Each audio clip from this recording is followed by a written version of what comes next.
E aí, investidores, o assunto dessa semana é valuation. Será que o investidor de longo prazo, aquele que faz buy and hold, deve fazer valuation ou não?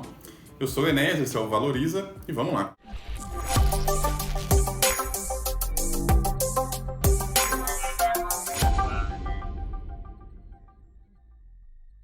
Em primeiro lugar, o que é o valuation? É uma ferramenta que a gente utiliza para determinar ali o valor justo de uma empresa ou de um negócio. Você usa aí de cálculos matemáticos, algumas fórmulas, tem vários métodos na verdade, e aí no final das contas você consegue saber quanto que aquele negócio vale, né? Quanto que vale uma empresa e aí consequentemente você sabe quanto vale as ações daquela empresa, né? Porque só dividir o total pela quantidade de ações. Existem diversos métodos para fazer isso, o mais comum que eu conheço é o de fluxo de caixa descontado, né? No qual você supõe lá quanto a empresa vai vender, quanto vai entrar de caixa, quanto ela vai gastar com dívida, quanto vai ser a taxa de juros.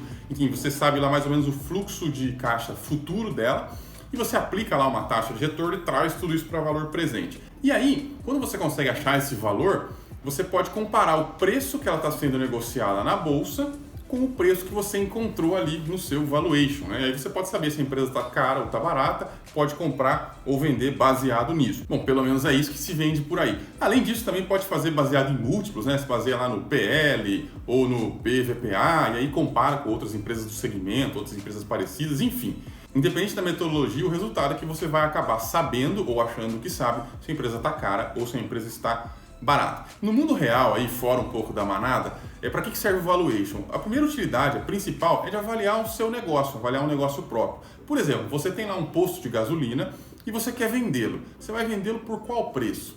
Pelo preço das construções? Pelo preço do terreno?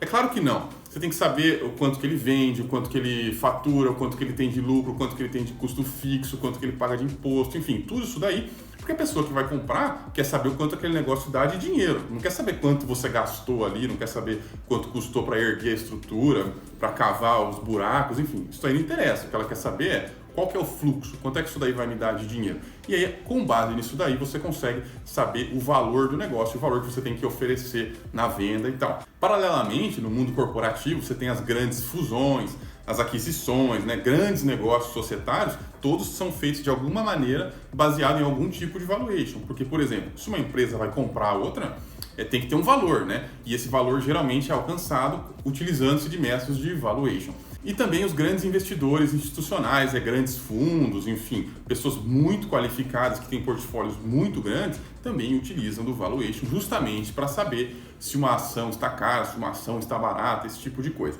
A grande questão aqui é o seguinte, eu que sou pequeno investidor não costumo utilizar esse método, eu não faço valuation, eu acho que ele não funciona para quem segue a cartilha do buy and hold ali padrão, como a gente ensina aqui nesse canal. Por quê? Em primeiro lugar, porque o valor de compra nosso é muito pequeno. A gente compra todo mês, a gente só compra, nunca vende e compra todo mês. Se a gente faz isso e se a gente já escolheu as melhores empresas lá atrás, não faz diferença ela tá cara ou ela tá barata, porque durante a nossa vida a gente vai comprar caro, daí no outro mês vai comprar barato, aí no outro mês vai comprar com preço médio.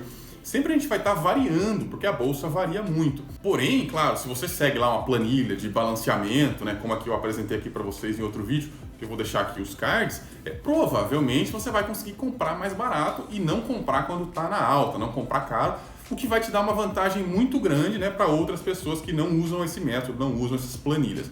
Agora, como a gente compra aos poucos, qual é o sentido de fazer valuation, né? Porque você tem lá uma posição e o que você compra mensalmente, geralmente é muito pouco dessa posição. Claro que no começo não, né? Você começa com zero, aí qualquer R$500 que você coloca é tudo. Praticamente tudo que você tem faz muita diferença. Mas depois que você está fazendo o buy and hold já 2, 3, 4, 5 anos, o aporte mensal seu é muito pequeno, vai fazer muito pouca diferença. Então não tem por que você perder tempo fazendo valuation para saber se aquela empresa está cara ou está barata e aí ficar escolhendo as empresas. O que faz sentido é você trabalhar mais e continuar investindo cada vez mais, sempre comprando e nunca vendendo, né? Isso que a gente ensina aqui. Então percebam que para quem faz o buy and hold padrãozinho, buy and hold raiz, não tem por que ficar olhando para o valuation, porque ele não se aplica, não tem nenhum momento. A mesma coisa quando você vai escolher colocar aquele ativo na sua carteira, você escolhe colocar porque a empresa é boa, porque a empresa dá lucro, porque a empresa está crescendo, porque a empresa é fantástica, porque a empresa é líder, porque tem vantagens, etc. Você não vai escolher ela porque ela está barata, porque não faz sentido, né? Porque você vai escolher uma empresa que está barato hoje, mas você vai ficar comprando ela a vida inteira. Ela não vai ficar barata para sempre, vai chegar uma hora que ela vai ficar cara. Então, assim, nessa cartilha básica do Buy and Hold já não tem nenhum espaço para fazer valuation. E para citar uma frase do Warren Buffett que eu acho muito legal, ele fala assim: é muito melhor comprar uma empresa maravilhosa a um preço justo do que comprar uma empresa justa a um preço maravilhoso. Quer dizer, o que interessa é você ter as melhores empresas, as empresas campeãs, as líderes, aquelas que já demonstraram ter vantagens muito grandes sobre as outras, aquela que consegue proteger ali da concorrência e tal. E não comprar uma pechincha lá só porque tá barato, só porque você acha que vai subir, atingir aí um preço-alvo que você colocou. Um outro grande problema do valuation é que ele depende de futurologia. Você vai ter que chutar valores para o dólar, você vai ter que chutar valores para as taxas de juros, você vai ter que chutar valores, enfim, para o crescimento do PIB, você vai ter que chutar o quanto da concorrência vai crescer, você vai ter que chutar valor para os insumos, enfim, você vai ter que chutar um monte de coisa que você não sabe. E aí o valuation acaba se aproximando um pouquinho mais de um chutation. Porque por mais que você direcione, por mais que você procure se embasar cientificamente, né, em análises sérias e tal, você provavelmente vai errar um monte de coisa. E uma virgulinha que você errar lá no começo faz uma diferença gigantesca no final do valuation, porque a conta ela é comprida. Ela é muito simples, mas ela é muito comprida, tem várias etapas e tal. Então, a chance de você acertar já é pequena por causa disso. É um monte de coisa que a gente não conhece. Os melhores profissionais do mercado já erram bastante. Quem dirá nós que somos amadores, né? Além disso, tem muito profissional sério fazendo isso aí. Pessoas que são muito mais qualificadas do que a gente fazem isso daí profissionalmente por grandes instituições e sempre vão estar na nossa frente. Não adianta a gente achar que vai conseguir dar baile no mercado, vai conseguir bater o mercado. Isso é muito difícil, isso é coisa de gente que tem muito preparo, equipes, computadores que ficam o dia inteiro tentando achar essas discrepâncias. Não é coisa de Zé Ruela que assiste 2 vídeos no YouTube, faz um curso que todo mundo faz e vai fazer o que todo mundo faz. Obviamente que isso sempre dá errado, né? Porque quando você tem uma vantagem, quando você tem um método que funciona, né, no mercado financeiro, a partir do momento que todo mundo sabe fazer a mesma coisa que você, aquele método não funciona mais.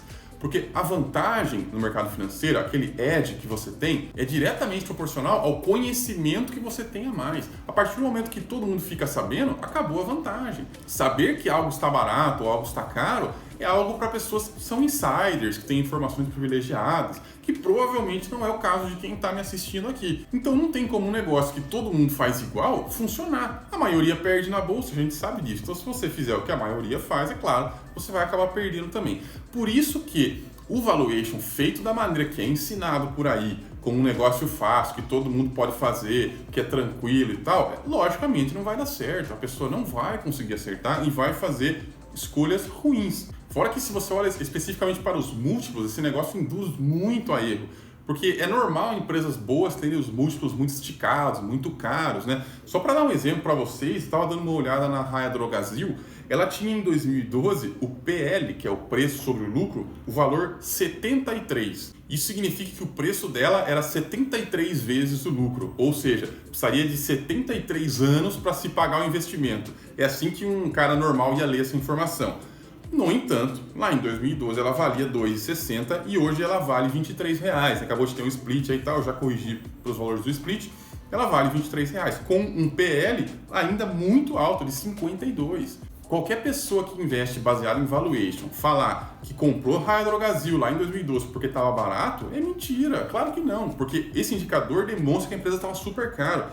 E é uma discussão antiga que eu tenho com esse pessoal do valuation, que desde aquela época que eu estou comprando Raia Drogasil, e desde aquela época eles falam que tá caro, tá muito caro, o PL tá muito alto, tá muito esticado e tal. E a empresa não para de valorizar, já valorizou 10 vezes já. Ela foi de 2 para 20, porque as empresas boas, as melhores empresas, tendem a continuar sendo boas empresas e tendem a continuar sendo as melhores empresas.